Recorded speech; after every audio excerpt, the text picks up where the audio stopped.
अस्सलाम वालेकुम। बिस्मिल्लाहिर्रहमानिर्रहीम। गुलजार सरकार तरतीब देने के बाद ख्याल आया कि जहां उनका कलाम सरकार गुलजार सरकार पेश किया गया है, वहां सरकार मुल्बाग अली के ख़ानदान का इजमाली जिक्र बेजा ना होगा, ताकि क़ारीन को मालूम हो जाए कि मुल्बाग के अंदर कितनी और शख्सियतें गुजरी हैं। सरकार मुल्बाग अली की तारीख़ पैदाइश के बारे में इख्तिलाफ राय पाया जाता है, इसलिए कैफी दहलवी के एक खत जिसमें वालिद साहब ने खुद अपनी उम्र 43 साल बताया है, 49 ईयर्स, यह खत 1940 पर 9 में लिखा गया था। इसके मुताबिक तारीख़ पैदाइश का साल 1906 निकलता है।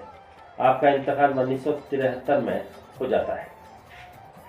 कुल उम्र 67 साल, 60 पर 7 साल तक जिंदा रहे। सरकार मुल्बाग अली के वालिद माजिद जनाब पटेल शेख आदम और पाशो मियाँ मशहूर थे। वो बाहैसियत कॉन्ट्रैक्टर उन्होंने मुल्बागल और श्रीनिवासपुर की ताल्लुक कचहरी हुकूमत के लागत पर तामीर की और कई हेक्टेयर ज़मीन के मालिक थे और कई गांव उनके तहवील में आए थे। आपके 4 लड़के और 2 लड़कियां हुई, उनके नाम दर्ज झैल हैं। पटेल मोहम्मद यासीन साहब, हकीम अहमद जान साहब, अमीर पाशा साहब, सरकार मुल्बाग अली। मोहम्मद यासीन साहब शेख आदम साहब के सबसे बड़े फर्जंद थे। उनके बारे में मशहूर है कि मुल्बागल में शेर की ज़िंदगी बसर की और उनके दौरे इक़्तिदार में कोई मसला, कोई केस कानूनी चादरजोई के लिए बाहर कोर्ट नहीं गया। शहर के हालात बकदर हाल रहे, जो मसाइल पैदा हुए गाँव ही में हल हुए। बहरहाल एक बहादुर और निडर शख्सियत मुल्बागल की सरजमीन पर गुजरी। हकीम अहमद जान साहब दूसरे फर्जंद। हकीम अहमद जान साहब अपनी हकीमी और हिंदू और मुसलमानों में एक रवादारी, आपस में मोहब्बत मुद्दत के लिए मशहूर हुए। कभी अवाम से कोई चीज़ तलब नहीं की। हमेशा दस्तरखान पर 10 या 15 आदमी आपके साथ रहते।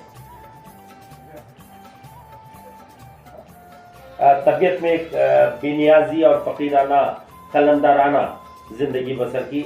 मौत भी किसी गैर कौम के घर हुई और गाँव में और बाहर यकसा तौर पर कदर मंजिलत से देखे जाते थे। गैर कौम आपको चाहते भी थे। अमीर पाशा साहब, दादा के तीसरे लड़के अमीर पाशा साहब बेंगलुरु में फूड मिनिस्टर की हैसियत से अपनी खिदमत पर अंजाम दी। BA तक की तालीम हासिल की। रिचमंड टाउन में बंगला था। खान बहादुर अब्बास खान साहब को अपने गोद ले लिया था। इसके अलावा शेख आदम साहब की 2 लड़कियां और थी। पहले लड़की अच्छी पढ़ी लिखी और फारसी की शायरा गुजरी है और पहले लड़की को खान बहादुर अब्बास खान के निके में दे दिया। बदकिस्मती से आपकी कोई औलाद नरीना न थी, इसलिए आपने अमीर पाशा साहब की गोद ले लिया। ये वालिद के सगे मामू थे। यही वो शख्सियत है जो बेंगलुरु में मुस्लिम हॉस्टल के बानी मुबानी थे और कई कौमी और मिली काम अंजाम देते रहे। आज उनके नाम ही Khan Bahadur Abbas Khan college for women मशहूर ज़माना है। ये उनकी यादगार है। सरकार मुल्बाग अली आपके छोटे फर्जंद थे जो दादा के इंतकाल के बाद पैदा हुए। आपके आबा और अजदाद बीजापुर से आकर मुल्बागल में बुदुबाश अख्तियार किया। उफ्ताद तबाह और आज़ाद मिजाज पाया। इब्तदाई तालीम मुल्बागल की सरकारी स्कूल में पाई। किसी की सरपरस्ती न होकर आगे किसी वजह से तालीम जारी न रह सकी।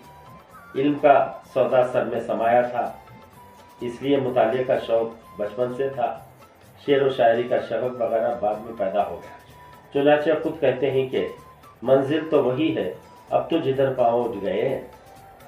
है कौन जिससे पूछूं कि जाऊं किधर को मैंने वालिद साहब का आखिरी दौर देखा था, जबकि मेरी उम्र 16 बरस थी और PUC में पढ़ रहा था। आपकी पुरवकार शख्सियत जिंदगी के हालात में नशीब व फराज आते रहे। कई पहलू नुमाया नजर आते हैं। निजी जिंदगी में बच्चों की तालीम और तरबियत दाखिली ज़िंदगी पुरपेच मरहलों से गुजरती रही। खारिजी ज़िंदगी में नुमाया हैसियत मुसलमानों کے قائد اور رہنما کی حیثیت نمایاں ہے۔ حالات کے اتار چڑھاؤ اور پرپیچ راستوں سے گزرتی رہی، زندگی پرپیچ راستوں سے گزرتی رہی اور اپنے پائے استقلال میں نہ آنے دیا۔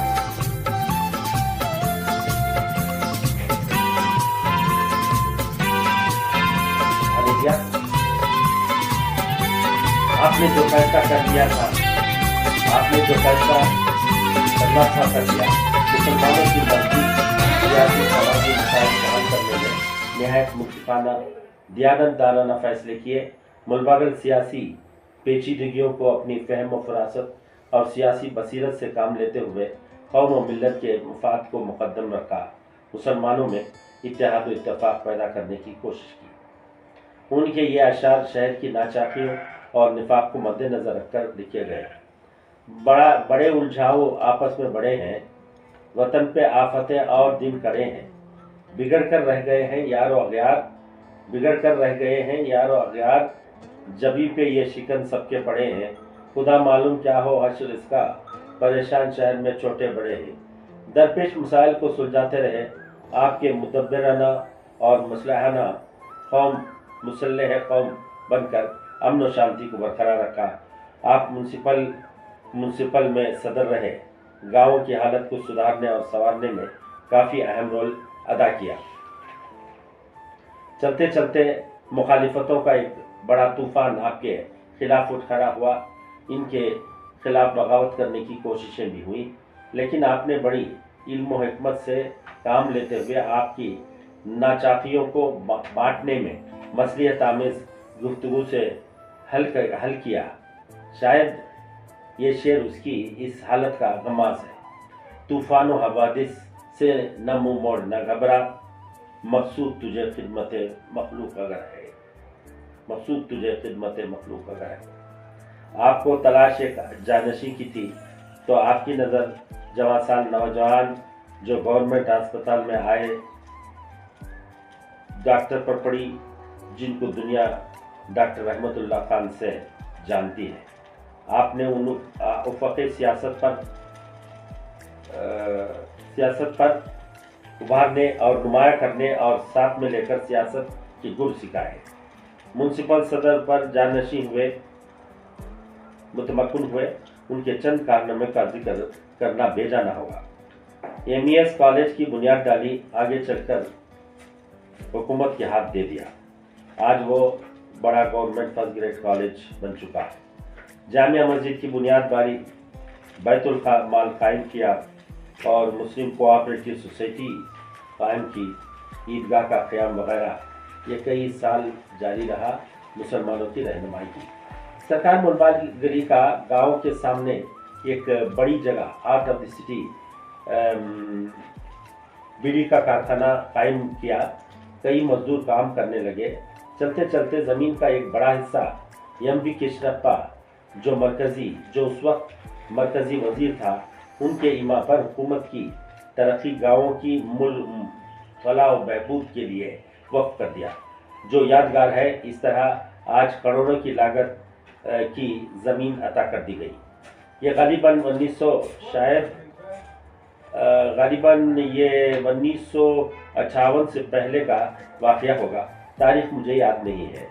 اردو ادب شعر سے کافی دلچسپی رہی، کئی ادباء و شعراء آپ سے ملاقات کے لیے آ جاتے ہیں اور مشاعروں کی محفلیں سجتی رہیں، اور عموماً گاؤں کے تمام اساتذہ کرام جن میں شریک ہوئے، اور منیر نقشبندی، روشن جمیل، قطب الدین خدیوی، مولوی عبدالجبار صاحب قبلہ، حضرت سبحان نحوی ملباگلی، عادل ادیب جیسے شعراء کا مجمع رہتا تھا، اور آپ کو نام و نمود کا خیال نہیں آیا، کسی پر اعمال کو ظاہر ہونے نہیں دیا، جو ظاہر ہو گئے ذکر اس کا کرتے رہے۔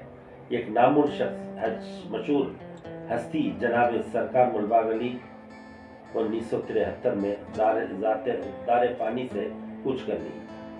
کالی مسجد آثار قدیمہ میں شامل اور اس کے احاطے میں آرام فرما رہی ہے، اور دل پذیر یہ شعر خطبے پر کندہ ہے۔ لاش پہ عبرت یہ کہتی تھی امیر، लाश पे इबरत ये कहती थी अमीर, आए थे दुनिया में इस दिन के लिए।